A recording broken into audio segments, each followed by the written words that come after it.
Governor Winsome Earle-Sears jumpstarts the 2025 Republican governor's race this week. Chris Graham, Augusta Free Press here. So Winsome Earle-Sears, the Lieutenant Governor of Virginia, elected in 2021. She's a Republican who blamed Donald Trump for her party's struggles in the 2022 midterms. More on that in a second. And she's now trying to let MAGAs know that she's one of them. That'll work or not. But she announced her candidacy for the 2025 GOP nomination for governor on Thursday. It should be a rollicking good time over there on that Republican side of the aisle, based on the response of the Attorney General, who's a Republican, Jason Miyares, who is expected to be announcing his own candidacy for the Republican nomination, but after this year's general election is done and dusted. Miyares issued a statement on Earle-Sears, throwing her hat in the ring on Thursday, saying Republicans, quote, need to be focused on this November's elections before even thinking about next year. And that's fair. Now, on the other side, Abigail Spanberger has announced and ramped up a pretty intense campaign for the Democratic nomination. LeVar Stoney, the Richmond mayor, had expressed an interest in running for governor, has now thrown his hat in the ring for lieutenant governor. So presumably Abigail Spanberger, the Democratic congresswoman from the 7th District, will be the Democratic nominee unless someone emerges from the woodwork that we're not thinking about even at all um, for 2025. So, but the Republicans are wanting to go all in on Trump between now and November, I suppose. Now, both Miyares and Earle-Sears were swept up in the Glenn Youngkin wave in the 2021 state elections, all of them aided by the historically inept campaign of former Democratic Governor Terry McAuliffe, who stumbled and bumbled Democrats into losing a sure thing race in 2021. I tell you, it was abysmal. And the biggest thing was allowing Youngkin to define himself as a middle of the road Republican, the red vest and everything else. We've seen a far right MAGA adjacent tilt since. That earned Youngkin and Republicans a serious rebuke from the Virginia voters in the 2023 midterms, state midterms. So we do our things off year, odd numbered year here in Virginia. Uh, Youngkin went from promising that he would take back control of the state Senate and maintain control and grow a majority, even bigger majority in the House, to losing both. And that's what knocked him out of whatever slim chance he had of mounting a decent campaign for the Republican nomination for president, if you remember. And now he's just a feckless lame duck for the final 2 years of his term. So congratulations on that. Earle-Sears is fresh off herself, a truly odd public appearance at the Labor Day parade in Buena Vista. I used to go down to this every year. Um, it's a parade through the town of Buena Vista, which, the sign, it's been a few years since I've been down to Buena Vista, but the sign greeting you into downtown says 6002, home of 6002 happy residents and three angry old grouches. I love the character of that little town. I say little, 6,000 people, where I'm from. 2,000 people in Cremora, Virginia, north of Waynesboro. That's Buena Vista's a city, man. But anyway, the parade there is always great, and they give speeches. The candidates who attend, they do this every year, and they draw some folks this year.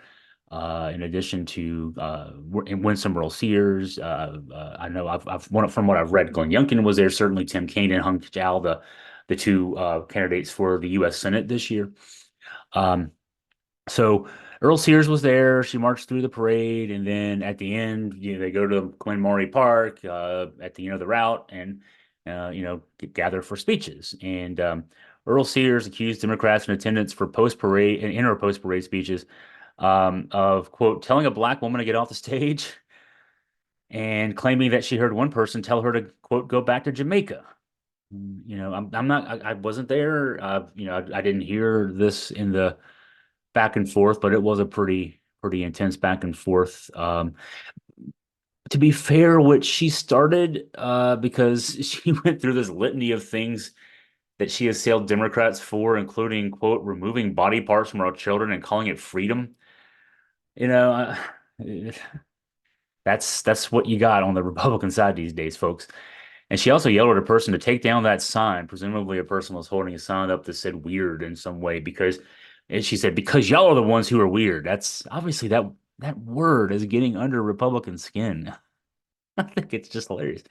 And then she declared her fealty to Trump. She said she'll be voting for Trump in the election.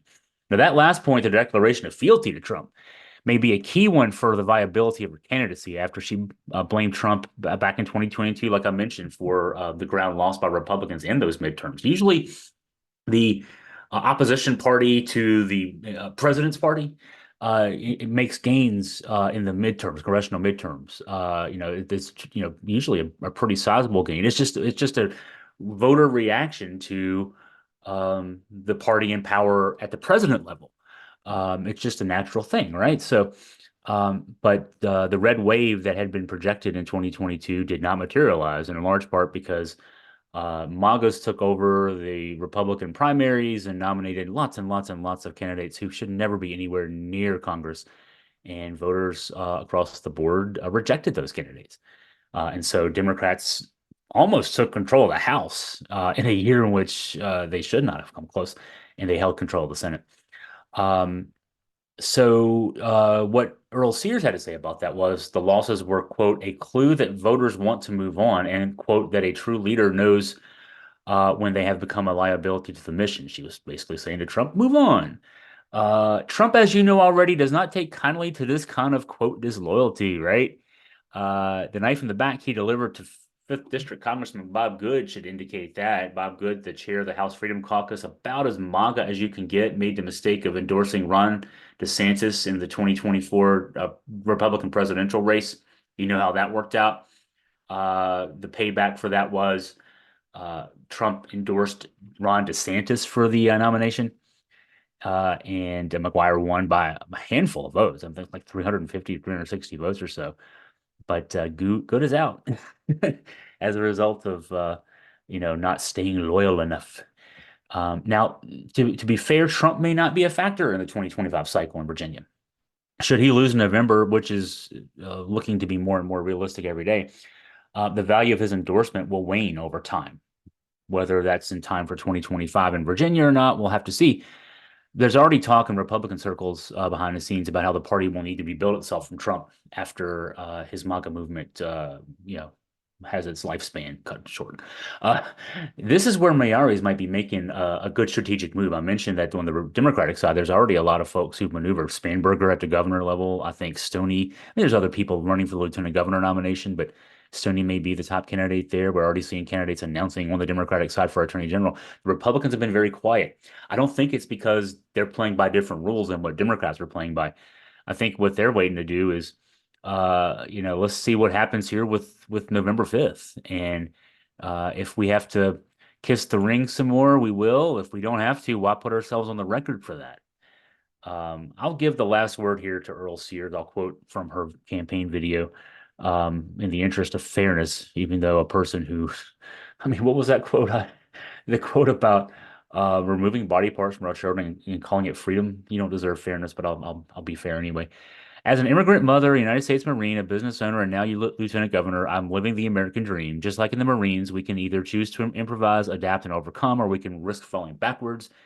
Extreme liberal politics have led some states down a path of decline, but here in Virginia, common sense conservative leadership has refueled our birth.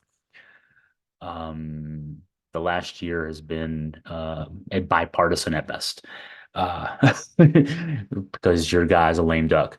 In any case, coverage of the Virginia politics scene, certainly the 2024 elections is our focus right now. If you have any questions, comments, story tips, anything else, please feel free to email me at chris@augustafreepress.com.